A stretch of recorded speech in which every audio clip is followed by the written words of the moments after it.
आप लोगों को कैस्ट्रोन क्लास में स्वागत है। इस चैनल को सब्सक्राइब एंड लाइक करना न भूलें और बेल आइकन का बटन दबा दें। आज आपको प्रतिलेखन संख्या 33 और 34 लिखाएंगे 125 के स्पीड में। पेंसिल कॉपी लेकर तैयार रहें। Ready, last ready, start. महोदय, आज के इस समारोह का अपना अलग महत्व है। पंचायत भारतवर्ष की एक बहुत पुरानी संस्था है और जैसा अभी कहा गया, इन्हीं पंचायतों के कारण ही भारतवर्ष अब तक जीवित रह सका है। हम पर बाहर से बार बार आक्रमण हुए विदेशियों की विजय हुई, पर ग्राम पंचायतों अपने स्थान पर ज्यों की त्यों बनी रहीं। अंग्रेजी शासन के विस्तार के फलस्वरूप अन्य संस्थाओं के बिखर जाने के साथ साथ ये पंचायतें भी नष्ट हो गईं। जिस समय हम लोग ब्रिटिश सरकार से भारत के लिए स्वराज प्राप्त करने के प्रयत्न में लगे हुए थे, उस समय गांव-गांव में जो कांग्रेस कमेटियां स्थापित हुईं, वे एक प्रकार से पंचायतें ही तो थीं, पर उस समय हमारे हाथों में अधिकार नहीं था और जो पंचायतें स्थापित हुईं वे जनता की इच्छा से स्थापित हुईं। हमारे हाथों में जब अधिकार आया तो उस समय ये ग्राम पंचायतें सभी स्थानों पर थीं। संविधान बनाते समय भी यही सोचा गया कि ऊंची व्यवस्थापिका सभाओं तक पहुंचने के लिए पंचायतें ही सबसे पहली कड़ी होंगी। उसके बाद सभी प्रदेशों और राज्यों की सरकारों ने पंचायत संबंधी कानून पास किए और पंचायतें स्थापित होने लगीं। इस समय प्रायः सभी राज्यों में पंचायतें हैं। यह दूसरी बात है कि कहीं पर उसका काम भली भांति चल रहा है और कहीं उतने सुचारू रूप से नहीं चल रहा। आज यह सुनकर मुझे प्रसन्नता हुई कि आपके इस राज्य में पंचायतों को ठीक रूप से चलाने पर बड़ा जोर दिया जा रहा है। जिनका काम सबसे अच्छा और सुंदर समझा जाता है उनको पुरस्कार दिया जाता है। इसलिए मैंने आपकी ओर से आज 2-4 पंचायतों के मुखिया लोगों को अनुदान दिया। मैं उनको बधाई भी देना चाहता हूं कि उनका काम 4000 ग्राम पंचायतों में सबसे अच्छा समझा गया। पहला चेंज, हमें यह स्मरण रखना चाहिए कि पहले की हमारी पंचायतें क्यों मिट गईं। हमारे देश में पंचायतें परंपरा से चली आ रही थी।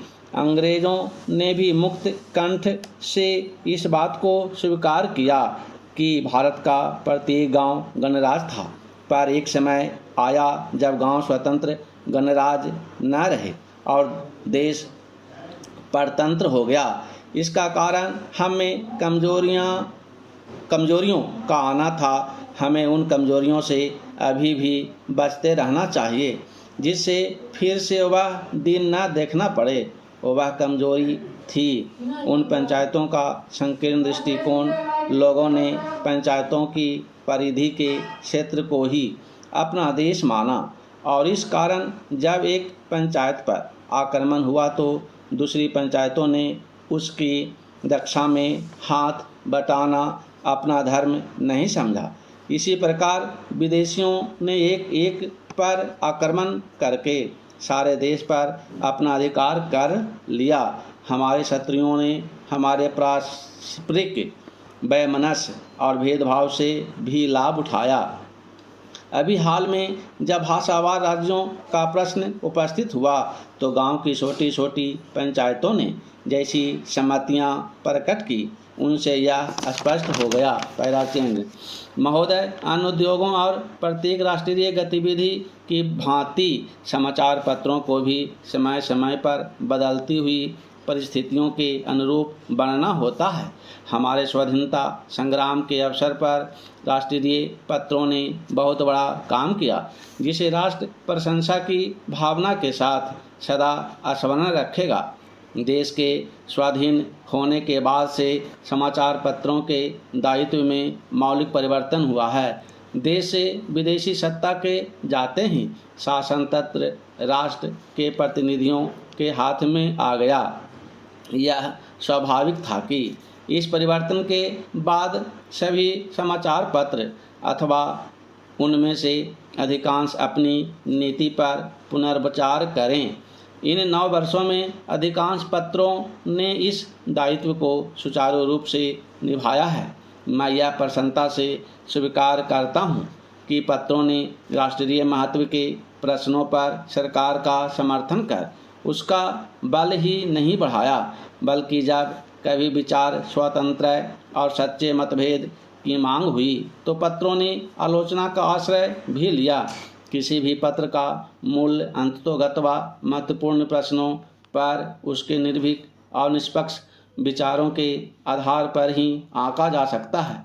मैं समझता हूँ एक साधारण पाठक की दृष्टि में आदर्श समाचार पत्र वही है जो निष्पक्षता तथा निर्भीकता से सभी उचित बातों का समर्थन करे और प्रत्येक अनुचित कार्यवाही की निंदा करे। ऐसे देश में जहां विचार स्वतंत्रता की पूर्ण व्यवस्था है, समाचार पत्र की अपने निष्पक्ष तथा वस्तुगत मूल्यांकन से जनता का पथ प्रदर्शन कर सकते हैं।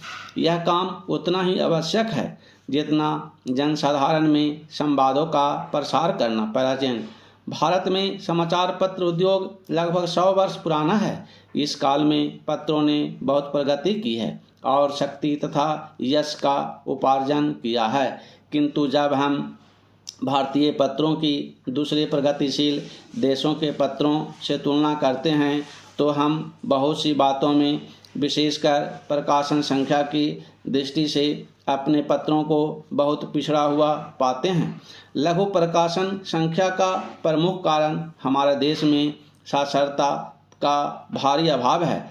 यह हर्ष का विषय है कि कुछ समय ये पत्रों की प्रकाशन संख्या बराबर बढ़ती जा रही है और देर सवेर उसकी दूसरे देशों के पत्रों की प्रकाशन संख्या से तुलना की जा सकेगी। यह कहना असंगत न होगा कि समाचार पत्र उद्योग दूसरे उद्योगों से कुछ भिन्न है। वास्तव में इस उद्योग और दूसरे उद्योगों में यदि कोई समान बात है तो यही कि दोनों की गणना उद्योगों में होती है।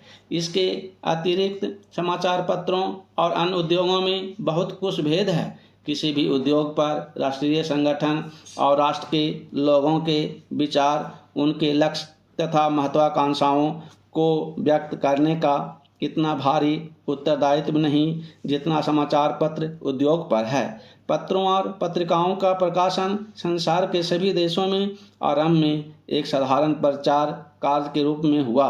उस समय यह कार्य आर्थिक लाभ से ऊपर था। धीरे धीरे जैसे पत्रों के पाठकों तथा ग्राहकों की संख्या बढ़ती गई और पत्र विज्ञापन का माध्यम माने जाने लगे।